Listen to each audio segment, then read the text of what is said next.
Hello, everyone. Today I'm joined by Jay Croot, a very active member of our community. Jay, how did you discover your passion for acting? Hello there. Thank you for inviting me today. Uh, wow, that's a great question. I started quite a long time ago. I went to the pantomime with my mum when I was age 4 years old, and the actor said, "Is it anybody's birthday? If it's your birthday, put your hand up, then you can get on stage." But my mum wouldn't allow me to go on stage, and I cried. I cried a lot, and I remember that day like it was yesterday.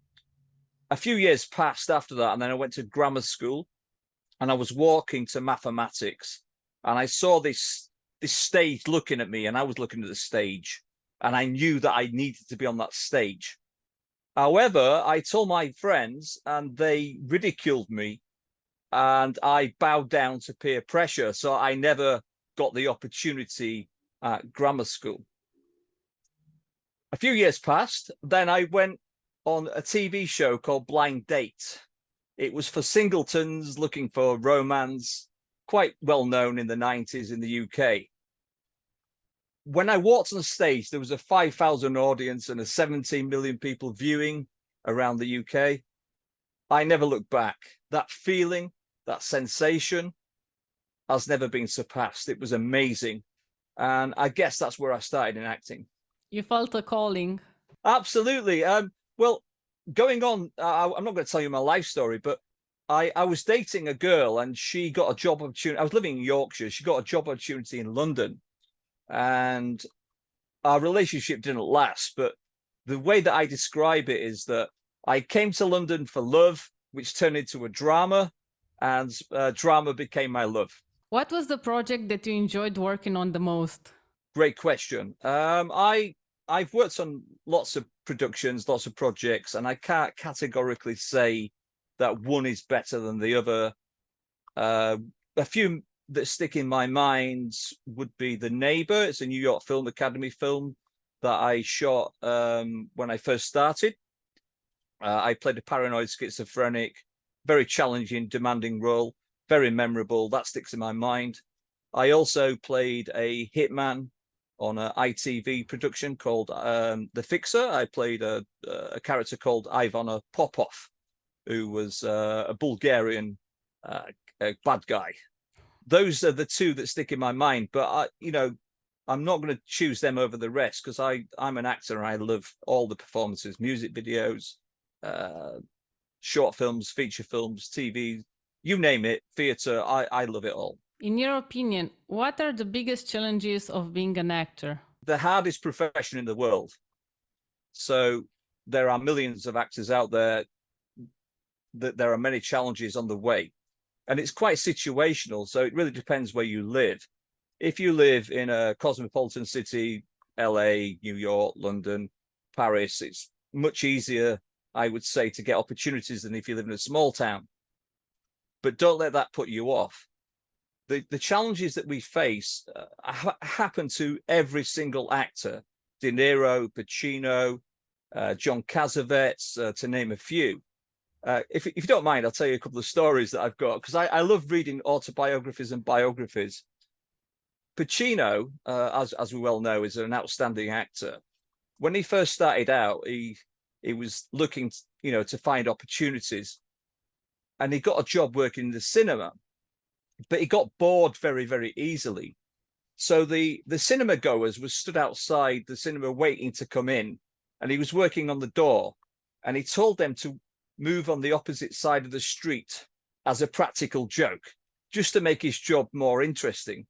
They waited there in the rain, and they never went to see the film, and he got fired.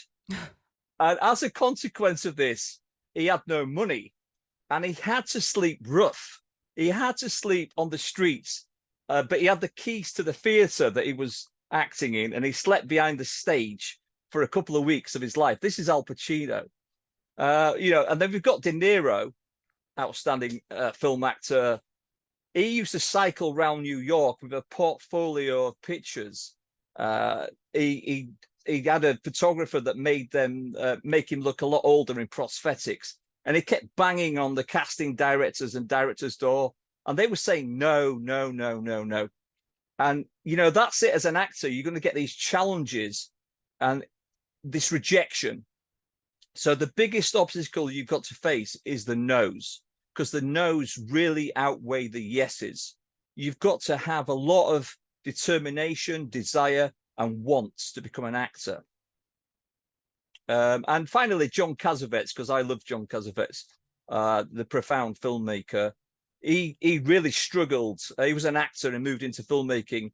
Nobody in America really loved his films, so he really fought with the studios to get where he wanted to get to. So you can see the journey of all the great actors and filmmakers.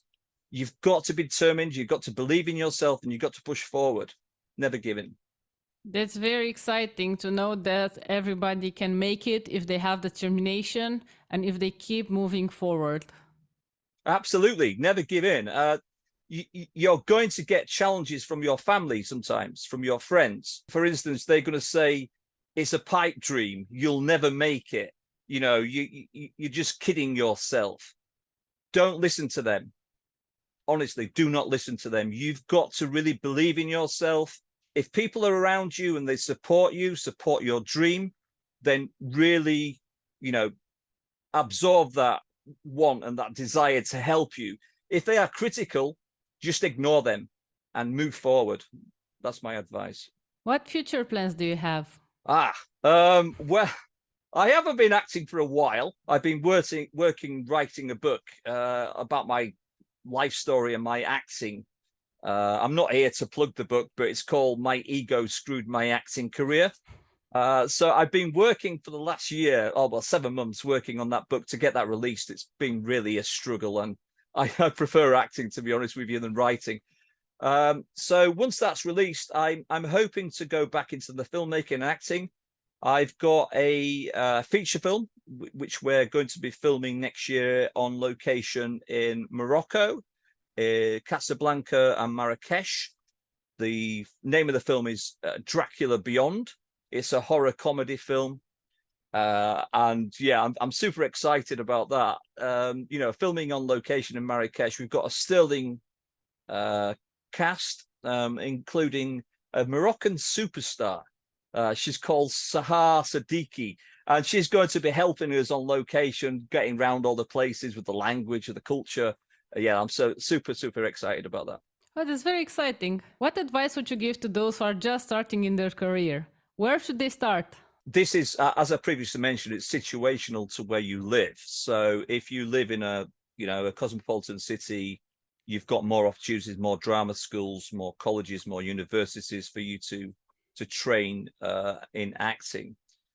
It's not just about the training. There's some great actors that have never had went to drama school. Russell Crowe is one example. You should really start from the basics, which is finding really the places around you that can offer you the opportunity to act. So local theatres, local film schools.